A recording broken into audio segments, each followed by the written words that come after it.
그럼 먼저 컴플런트 클라우드에서 실제로 클러스터를 생성해 보도록 하겠습니다. 브라우저에서 confluent.cloud를 입력을 하고 접속을 하시게 되면 로그인 하실 수 있는 화면이 나오게 되는데요. 만약 사용자 계정이 없으시면 간단하게 몇 가지 정보를 입력하시고 계정을 생성하시면 되겠습니다. 아이디와 패스워드를 입력하고 로그인을 해보도록 하겠습니다. 컴플런트 클라우드에 로그인을 하시게 되면 컴플런트 클라우드라고 하는 메뉴와 헬스 플러스라고 하는 메뉴 두 가지 메뉴가 보여지는데요. 헬스 플러스 같은 경우는 온프렘이나 프라이빗 클라우드에 설치가 된 컴플런트 플랫폼의 상태를 모니터링을 하는 서비스라고 생각을 하시면 되겠습니다. 이 부분에 대해서는 나중에 다시 한번 설명을 드리도록 하겠고요. 먼저 컴플런트 클라우드를 선택을 합니다. 컴플런트 클라우드를 선택을 하시게 되면 environment를 생성하고 관리하실 수 있는 화면을 보실 수가 있는데 이 environment는 여러 개의 컴플런트 클라우드를 논리적으로 불평을 해서 관리하는 것이다 라고 이해를 하시면 될 것 같습니다. 여기서는 디폴트를 선택을 하시고요. 지금 현재는 아무런 이제 클러스터가 없어서 공백으로 보이시게 되는데 클러스터를 생성을 하게 되면 environment 안에 있는 클러스터의 목록을 확인을 해 보실 수가 있습니다. 여기서 아래에 있는 create cluster를 한번 선택을 해 보도록 하겠습니다. create cluster를 선택을 하시게 되면 화면에 보이는 것처럼 크게 세 가지 종류의 클러스터 타입을 보실 수가 있습니다. 베이직, 스탠다드, 데디케이트. 아래에 각각의 클러스터 타입에 대해서 설명들이 좀 나오는데 보시면은 베이직과 스탠다드 같은 경우는 인그레스가 100MB per second로 되어 있고요. 단지 이제 두 가지의 베이직과 스탠다드 차이는 스토리지의 양이 5TB, 베이직 같은 경우는, 스탠다드는 언리미티드를 사용할 수 있다. 이 정도의 차이가 있다라고 이해를 하시면 될 것 같고, 베이직, 스탠다드, 데디케이트 또 다른 가장 큰 차이는 이 SLA가 되겠습니다. 베이직 같은 경우는 99.5%의 SLA, 스탠다드와 데디케이트는 99.95%의 SLA를 보장을 합니다. 특히나 베이직 스탠다드와 데디케이트의 가장 큰 차이는 데디케이트의 경우 내가 사용하는 워크로드에 따라서 이렇게 CKU, 저희가 이제 컴플런트 유닛이라고 부르는 CKU를 선택해서 네트워크라든지 스토리지의 양, 그리고 접속하실 수 있는 클라이언트나 파티션의 수 자체를 이렇게 선택적으로 선택해서 클러스를 생성할 수 있다라고 생각을 하시면 될 것 같고요. 여기서는 일단 데디케이트를 잠깐 선택을 해서 어떤 옵션들이 있는지 한번 확인해 보도록 하겠습니다. 데디케이트를 선택하시고 다음은 넘어가시면은 클라우드 프로바이더를 선택을 하실 수가 있습니다. 가장 많이 사용하는 퍼블릭 클라우드인 AWS, GCP, Azure 세 가지 종류를 다 선택을 하실 수가 있고요. 특히나 리즌을 선택해서 클러스터를 생성을 하실 수가 있습니다. 일반적인 사스 같은 경우는 사스를 제공해주는 벤더에서 특정 지역을 선택해서 제공하는 경우가 많은데 컴플런트 클라우드 경우는 사용하는 고객이 직접 내가 어느 리즌에 이 서비스를 생성할 것인지를 선택하실 수가 있습니다. 특히나 이제 서울 리전이 이렇게 서울 리전이 되기 때문에 내가 서울 리전에다가 만들고 싶다라고 하면 서울 리전을 만드실 수가 있고요. HA 측면에서 싱글 존에 설치할 것인지 아니면 멀티 존에 설치할 것인지를 선택을 하실 수가 있습니다. 리즌과 존을 선택을 하셨다면 그 다음으로 실제 이 컴플런트 클라우드에 있는 클러스터에 어떻게 접속할지에 대한 접속 방법을 선택할 수가 있습니다. 퍼블릭 인터넷망을 통해서 접속을 하실 수도 있고 또는 내가 어떤 특정 VPC가 있는 경우 VPC와 컴플런트 클라우드 네트워크를 프라이빗 게이트나 트랜짓 게이트웨이, VPC 피어링 등을 통해서 이렇게 연결을 하실 수가 있습니다. 여기서는 일단 인터넷을 선택을 하고요. 그 다음으로 키 매니지먼트를 어떻게 할 건지를 선택하실 수가 있습니다. 그래서 자동으로 키를 생성해서 관리를 하도록 하실 수도 있고 직접 키를 생성을 해서 생성된 키를 컴플런트 클러스터에서 사용하도록 설정을 하실 수도 있습니다. 그리고 마지막 단계로 클러스터의 이름을 입력을 하시고요. 그리고 실제 아래쪽에 나오는 실제 코스트 정보 자체를 확인하실 수가 있고요. 그 아래에 앞에서 입력하신 클러스터의 정보들, 예를 들어 클러스터의 종류라든지 어떤 프로바이더를 사용할 건지, 클라우드 프로바이더를 사용할 건지, 어떤 리진에 어떤 네트워킹을 사용할 것인지를 확인하시면 될 것 같고요. SLA와 리미테이션 자체를 확인하시고 생성을 하실 수가 있습니다. 오늘 데모에서는 저희가 이제 이 베이직 옵션을 가지고 클러스터를 생성을 해보도록 하겠습니다. 베이직을 선택을 하시게 되면 조금 더 간단하죠. 그러니까 클라우드 프로바이더에서 서울 리즌을 선택을 하시고요. 싱글 존에 그리고 바로 클러스터의 이름을 입력을 하고 클러스터를 생성을 하시게 되면 바로 클러스터가 생성이 되어서 사용을 하실 수가 있습니다. 메뉴를 클릭해서 들어가시면은 지금 왼쪽에 보시는 것처럼 클러스터라고 하는 메뉴가 있고요. 그리고 커넥터스, 데이터 리니지, 데이터 플로우, KSQL DB라고 하는 메뉴들을 확인해 보실 수가 있고요. 클러스터가 생성이 되었다면 그 다음으로 토픽을 생성을 해보도록 하겠습니다. 왼쪽에 클러스터 아래에 보시면 토픽스라고 하는 메뉴가 있고요. 토픽스를 클릭을 하시게 되면 간단한 이런 튜토리얼들이 이렇게 나와 있습니다. 그래서 튜토리얼을 따라해서 하실 수도 있고요. 아니면 비디오나 다큐멘테이션을 확인해 주실 수가 있습니다. 오른쪽 상단에 보시면은 이 런이라고 하는 메뉴가 있고요. 얘를 클릭을 해 보시게 되면 지금 컨트롤 클라우드를 사용하시면서 한번 하겠습니다. 그러면 보시는 것처럼 어떻게 클래스를 생성하고 어떻게 토픽에 데이터를 생성하시는지를 스텝 바이 스텝으로 따라해서 만드실 수가 있습니다.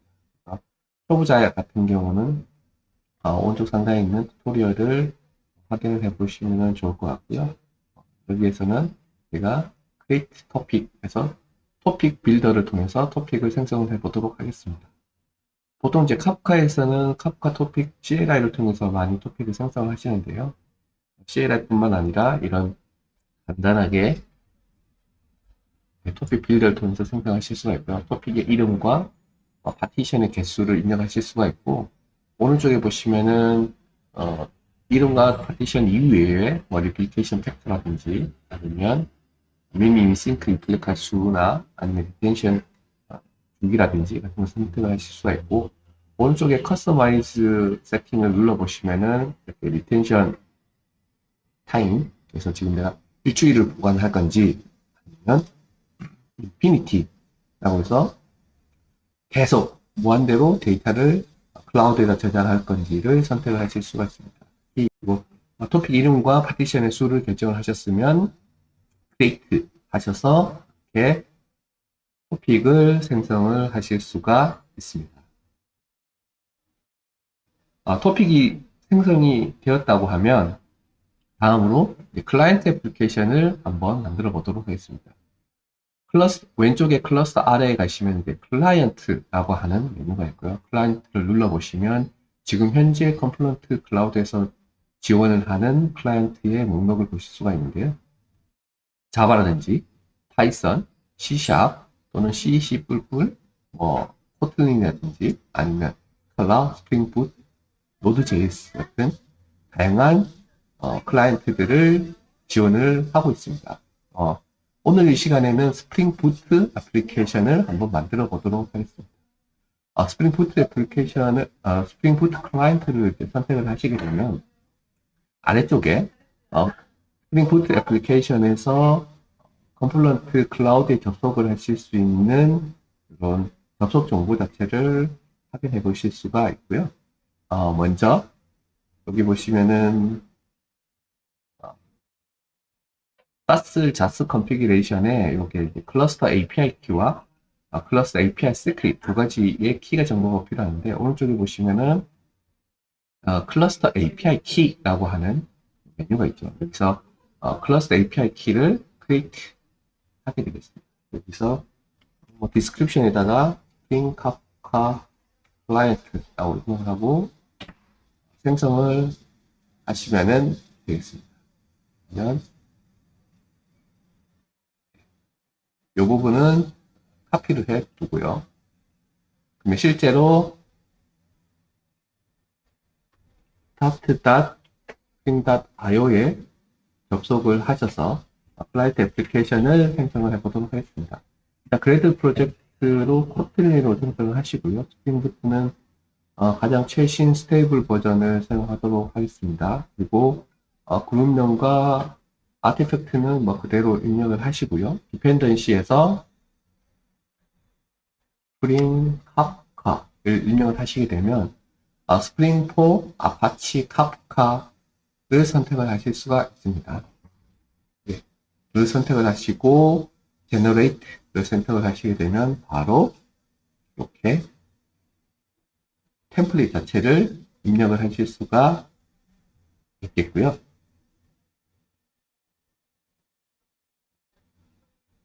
네, 다운로드 받은 애플리케이션을 한번 이렇게 ID를 통해서 실행을 해보도록 하겠습니다. 먼저 간단하게 소스에서 데모 애플리케이션을 열어보도록 하겠습니다. 먼저 제가 일단 이제 커맨드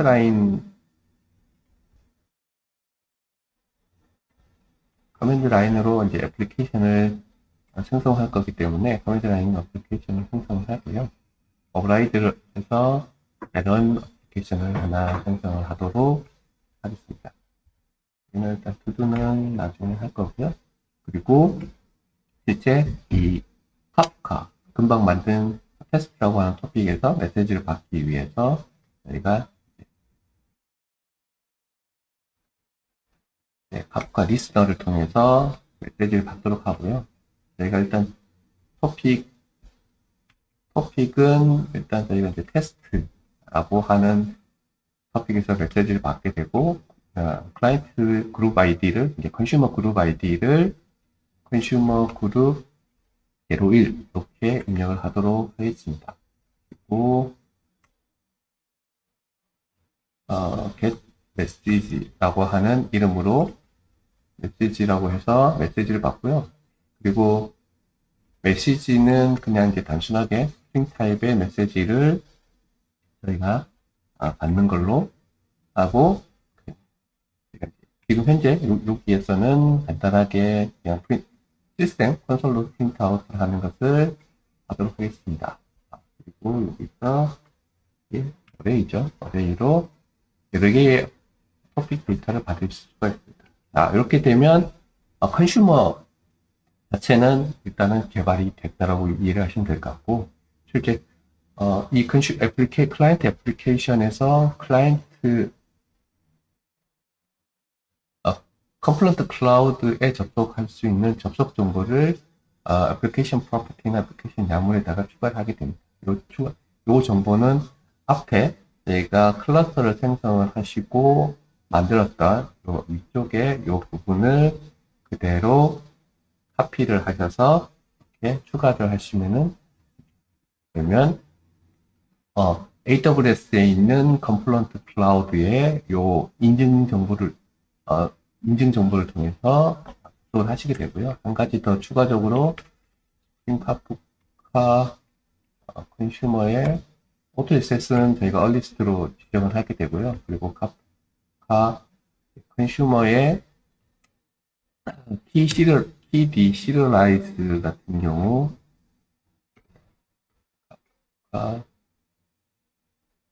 그래서 그냥 스트링 디시리얼라이즈 그리고 마찬가지로 value 디시리얼라이즈에서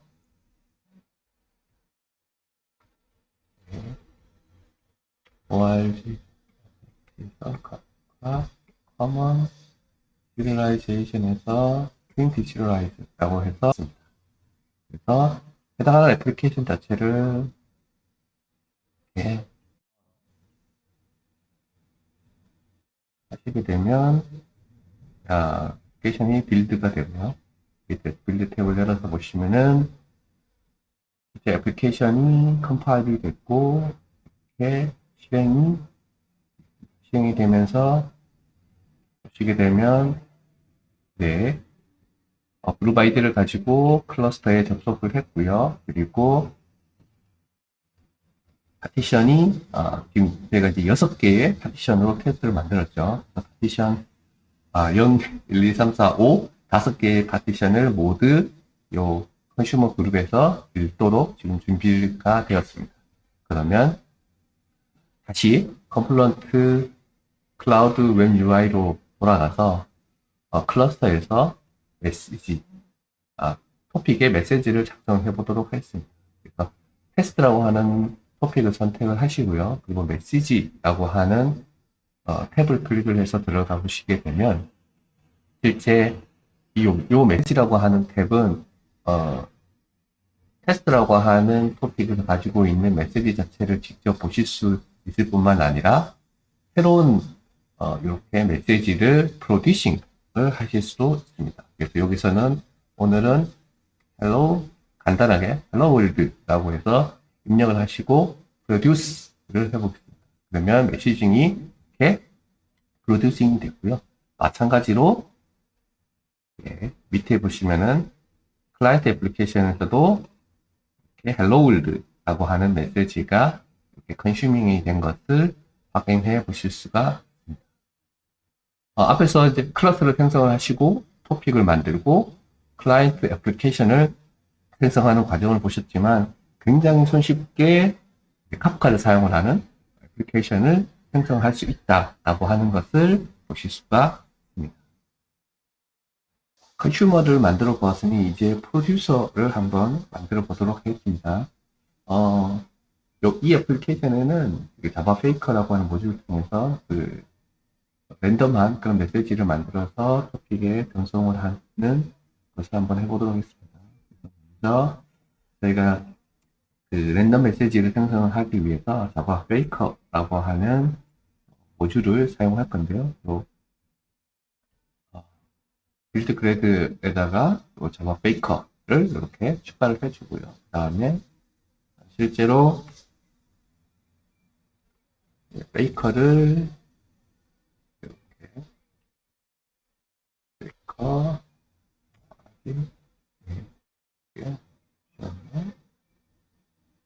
다시 페이커 모듈을 이렇게 가지고 왔죠.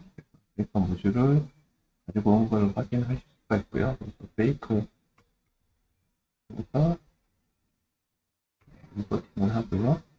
그리고 인스턴스를 이렇게 생성을 하도록 하겠습니다. 그래서 페이커 모듈은 준비가 되었고요. 스프링 카프카에서는 이제 카프카 템플릿이라고 하는 것을 제공을 합니다. 그래서 카프카 템플릿을 통해서 카프카 템플릿을 통해서 메시지를 전송을 할 거고요. 그래서 카프카 템플릿을 이렇게 입력을 하고요. 카프카 템플릿이죠. 그리고 저희가 이제 이번 시간에는 스트링 키밸류를 스트링을 통해서 그냥 전송을 하도록 이렇게 만들어 보도록 하겠습니다. 그러면 이렇게 준비가 됐고요. 앞에서 컨슈머에서 시리얼라이저를 설정한 것과 마찬가지로 프로듀서에서도 마찬가지로 시리얼라이저를 시리얼라이저 그리고 밸류 시리얼라이저를 입력을 하도록 하겠습니다. 커먼 시리얼라이제이션에서 스트링 시리얼라이저를 입력을 하게 되고요. 그리고 value 시리얼라이저에서 커먼 시리얼라이제이션에서 스트링 시리얼라이저 이렇게 두 가지를 더 추가적으로 입력을 해 주시면은 준비가 됐고요. 그리고 이 애플리케이션에서는 1초에 한 번씩 메시지를 전송을 하도록 하겠습니다. 그래서 먼저 익스큐터를 해서 싱글 스레드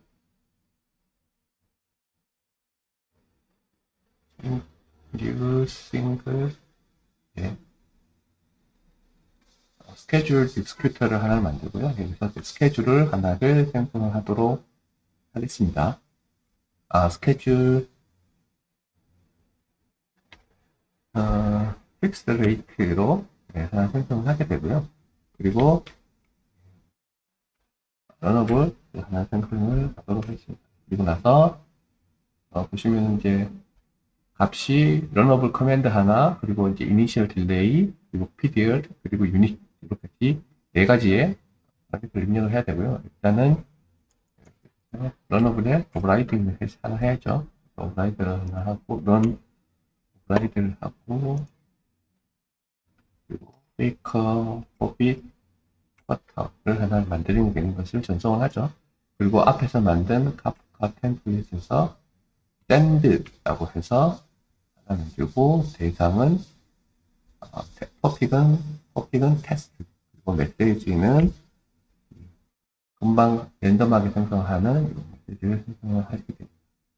그리고 이니셜 딜레이는 0으로 주고요. 그리고 1000ms 단위로 미리세컨드 단위로 메시지를 전송을 하도록 이렇게 만들어 보도록 하겠습니다. 그러면 1초 단위로 요 테스트라고 하는 토픽에 메시지를 이렇게 전송을 하게 될 겁니다. 그러면 마찬가지로 전송된 메시지는 앞 밑에 보이는 컨슈머를 통해서 바로 컨슈밍이 돼서 이렇게 메시지가 출력이 되게 되겠습니다. 그래서 해당하는 애플리케이션을 한번 실행.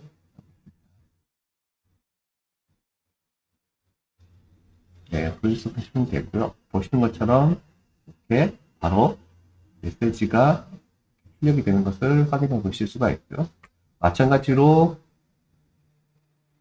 컴플런트 클라우드의 웹 브라우저에서도 들어가서 보시면은 이렇게 메시지들이 계속 들어오는 것을 확인해 보실 수가 있습니다. 앞에서 보셨던 것처럼 실제 이 컨슈머뿐만 아니라 프로듀서도 카스팅 카프카를 이용해 카프카의 카프카 템플릿을 이용을 하시게 되면 간단하게 메시지를 전송을 하시고 수신을 하실 수가 있습니다.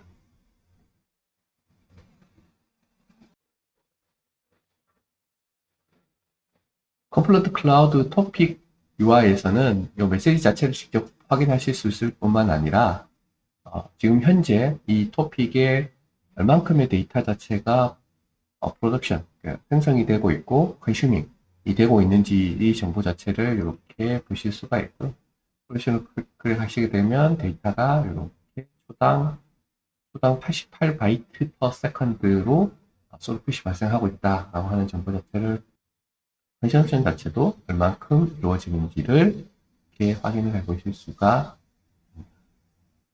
마찬가지로 메시지로 실제로 지금 현재 생성이 되고 있는 메시지 자체도 바로바로 이렇게 확인해 보실 수가 있고요. 밸류가 이렇게 스트링 값으로 밸류가 이렇게 들어오는 것을 보실 수가 있고요. 토픽에 대한 컨피그레이션, 토픽을 생성을 하실 때 간단한 파티션 횟수나 리텐션 주기 같은 것을 입력을 하셨으면 이렇게 컨피그레이션 화면에서 이렇게 에디팅을 해서 추가적으로 변경을 하실 수도 있습니다. 앞에서 클라이언트 라이브러리를 통해서 개발자가 직접 메시지를 전송하고 수신하는 애플리케이션을 개발하여 카프카와 연계하였다면 다음으로 데이터 파이프라인으로 데이터 스트림을 구성을 하는 것을 확인해 보도록 하겠습니다. 이렇게 데이터 파이프라인을 구성을 하기 위해서 이미 만들어서 제공해 드리는 커넥터스라고 하는 것을 사용하실 수가 있습니다. 보시는 웹 화면 왼쪽에 커넥터스라고 하는 메뉴를 클릭을 해 보시게 되면 컴플런트에서 제공을 하는 다양한 커넥터들을 확인해 보실 수가 있습니다. 간략하게 한번 보면, 뭐, 아마존 키네시스 소스, 뭐, 레드시프트 싱크, S3 싱크 같은 것들도 있고요. 그리고 애저에서 제공해주는 다양한 서비스들, 그리고, 디비지움 몽고DB CDC 소스 커넥터나 아니면 엘라스틱 서비스 싱크, 아니면 뭐, 드루이드 같은 거, 그리고 뭐, 액티브 MQ라든지, 아니면 지라나, 아니면 뭐, 아브로 컨버터라든지, 아니면 이제 다양한 이런 서비스들을 연결할 수 있는 커넥터들을 만들어서 제공합니다.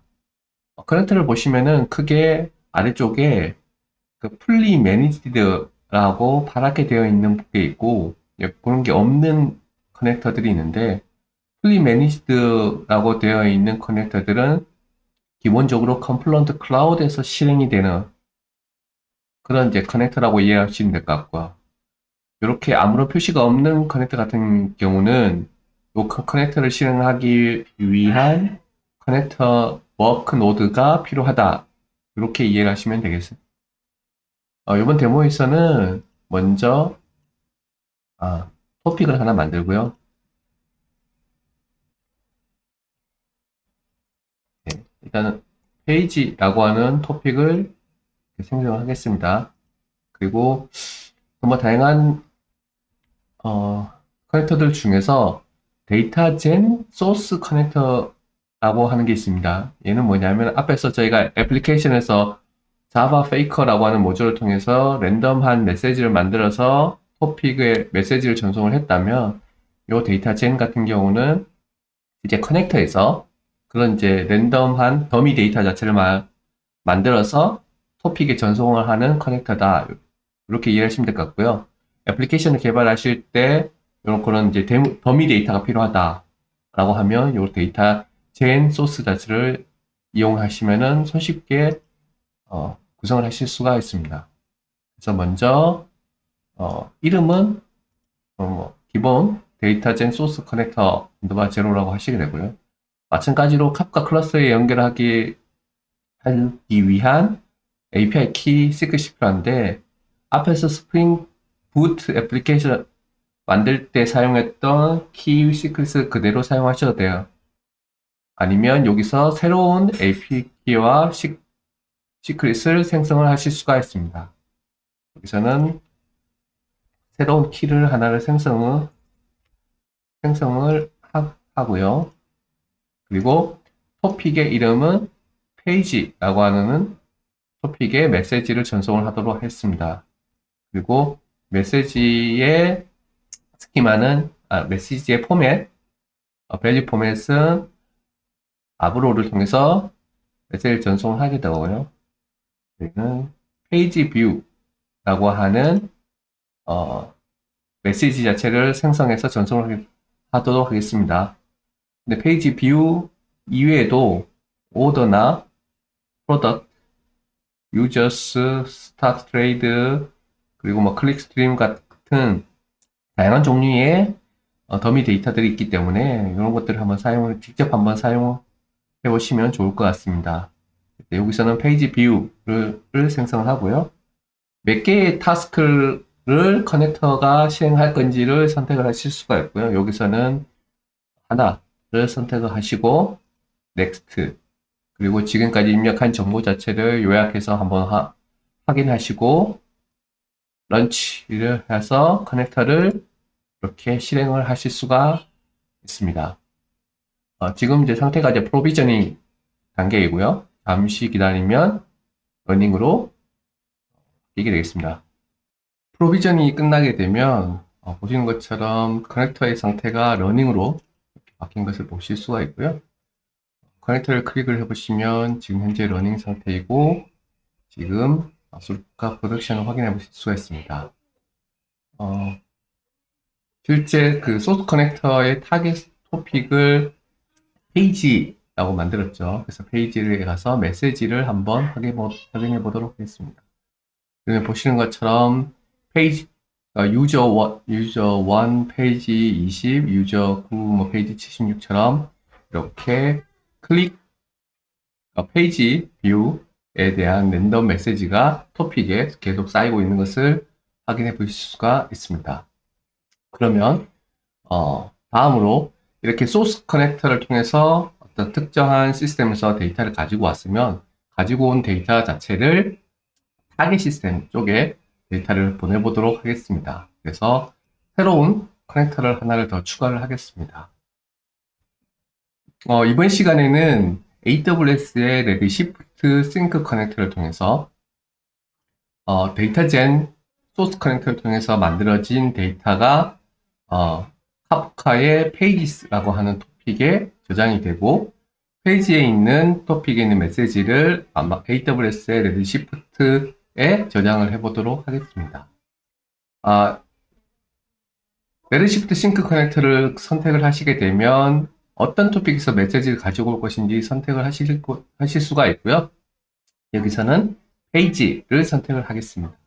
그러면 실제로 이 AWS에 있는 레드시프트 서비스에 연결을 하기 위한 접속 정보들을 입력을 하실 수가 있습니다. 먼저 인풋 메시지에 대한 value 포맷을 정의하고요. 여기서는 Able을 선택을 하고 마찬가지로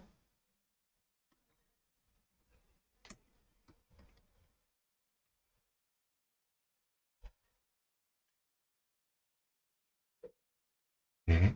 마찬가지로 API 키와 API 시크릿을 입력합니다. 이미 가지고 계신 것을 그대로 사용을 하셔도 되고요. 이렇게 새로 생성을 새로 생성해서 사용을 하셔도 됩니다. 다음으로 실제 레드시프트에 접속을 하기 위한 접속 정보를 입력을 하시면 되는데요. 여기서는 기본적인 도메인 정보와 포트 정보, 그리고 크리덴셜 정보, 그리고 접속을 하실 데이터베이스의 이름을 입력을 하시면 됩니다. 다음으로 타임존을 입력을 하시게 되는데요. 타임존은 간단하게 서울을 선택을 하시고 SQL과 DDL 서포트를 하겠다라고 입력을 하시고 마지막으로 레드시프트 커넥터의 타스크를 몇 개로 할 건지를 선택을 하게 됩니다. 여기서는 하나만 이렇게 선택을 해보도록 하겠습니다. 다음으로 다음을 누르셔서 지금까지 입력한 정보 자체를 다시 한번 확인을 해 보실 수가 있고요. 런치를 하시게 되면 마찬가지로 소스 커넥터 프로비저닝과 마찬가지로 싱크 커넥터 프로비저닝이 이루어지게 되겠습니다. 네, 프로비전이 끝나게 되면 이렇게 마찬가지로 레드시프트 싱크 커넥터가 상태가 러닝이 되는 것을 확인해 보실 수가 있고요. 실제로 레드시프트에 가서 데이터가 정상적으로 들어오는지 한번 보도록 하겠습니다. 레드시프트에서 클러스터를 하나 선택을 하시고요. 지금 현재 레드시프트 클러스터를 하나 확인해 보실 수가 있고 여기 쿼리 모니터를 누르셔서 지금 현재 실행 중인 쿼리를 이렇게 확인해 보실 수가 있는데 보시는 것처럼 페이지 페이지라고 하는 테이블의 뷰타임, 유저 아이디, 페이지 아이디 값이 이렇게 계속 지속적으로 입력이 되는 것을 확인해 보실 수가 있습니다. 네, 쿼리 에디터에서 실제로 데이터들이 어떻게 들어오는지 한번 확인해 보도록 하겠습니다.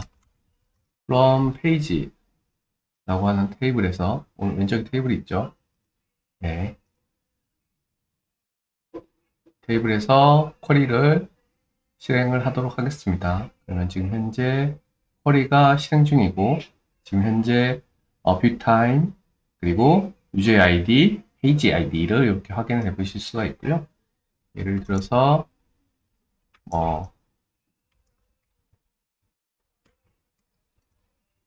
페이지에서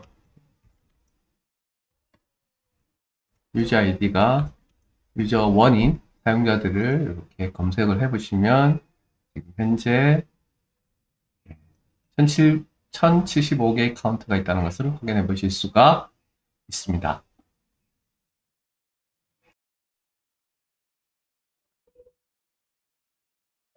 지금까지 커넥터에 대해서 확인을 해보셨는데요. 데이터 젠 소스 커넥터나 AWS의 레드시프트 싱크 커넥터 같은 경우는 전부 매니지드 커넥터였죠. 그래서 매니지드 커넥터 이외에 실제 셀프 매니지드 커넥터를 잠깐 보도록 하겠습니다. 그래서 앞에서 잠깐 말씀드린 것처럼 이렇게 풀리 매니지드라고 되어 있지 않은 커넥터들, 예를 들어서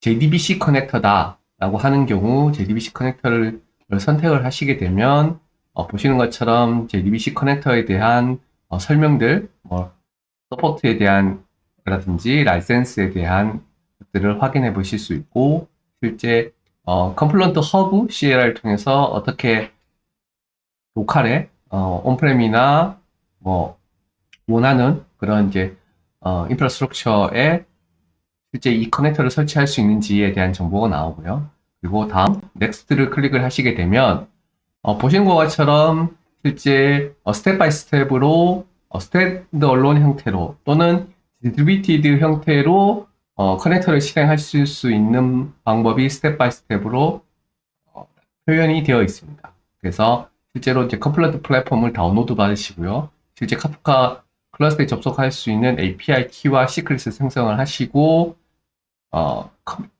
앞에 있는 Generate Config을 누르시게 되면 실제로 이 커넥터를 실행하기 위해 필요한 컨피그레이션 정보가 이렇게 자동으로 제너레이트가 되게 되겠습니다.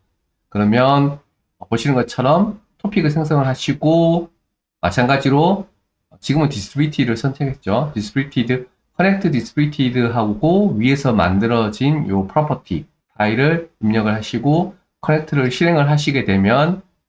실행하시고, 그리고 요 JDBC 커넥터에서 어떤 데이터베이스에 접속해서 어떤 테이블 정보를 가지고 올 건지에 대한 정보를 입력을 하시고 생성을 하시게 되면 이 JDBC 커넥터가 하나가 생성이 되는 것을 보실 수가 있습니다. 다음으로는 캐시컬 DB를 통해서 컴플런트 클라우드 내에서 쿼리를 날릴 수 있는 것을 한번 확인해 보도록 하겠습니다. 캐시컬 DB 같은 경우는 왼쪽에 컴플런트 클라우드의 캐시컬 DB라고 하는 메뉴가 있고요. 일반적으로 카프카를 사용하시게 되면 주로 프로듀서 API, 컨슈머 API, 그리고 커넥트를 위한 커넥트 API, 그리고 스트림 API를 잘 아실 텐데요. 그 스트림 API를 SQL 쿼리 신텍스를 가지고 실행할 수 있도록 만든 엔진이 캐시컬 DB이다. 이렇게 이해를 하시면 좋을 것 같습니다. 컴플런트 클라우드에서 캐시컬 DB를 사용하기 위해서는 먼저 create application 해서 캐시컬 DB 애플리케이션을 하나를 생성을 하셔야 되고요. 그래서 create 누르시고, 그러면 캐시컬 DB에 어떻게 액세스할 건지에 대한 선택하는 게 있는데, 여기에서는 글로벌 액세스를 선택을 하도록 하겠습니다. 다음으로 캐시컬 DB 애플리케이션의 이름을 입력을 하시고요. 애플리케이션 사이즈를 이렇게 선택을 하실 수가 있습니다. 여기에서는 그냥 가장 작은 미니멈 사이즈로 선택을 하시고요.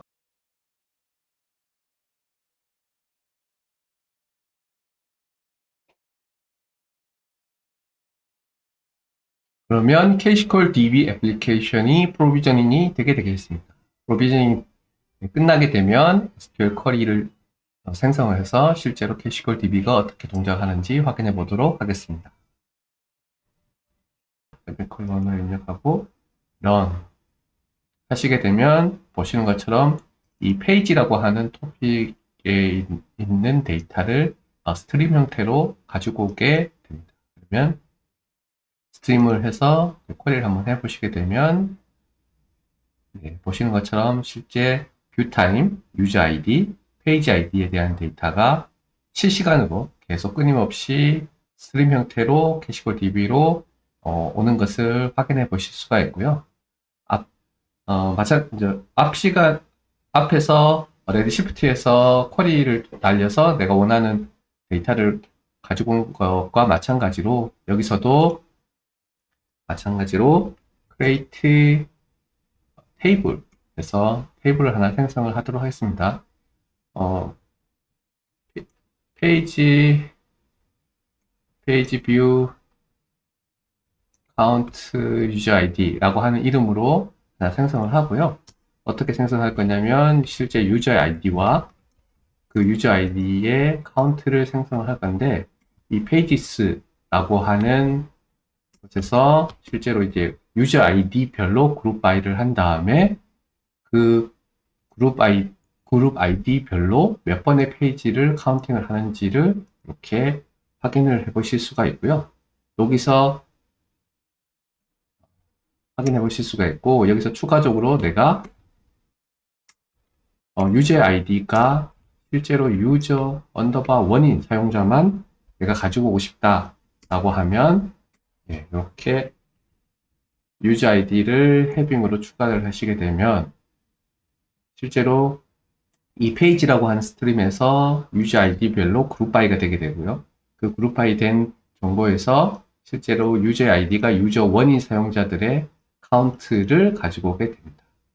그리고 나서 실제로 업셋은 얼리스트에서 처음 데이터부터 해서 실행을 해보도록 하겠습니다. 네. 하시게 되면 바로 실행이 되게 되고요.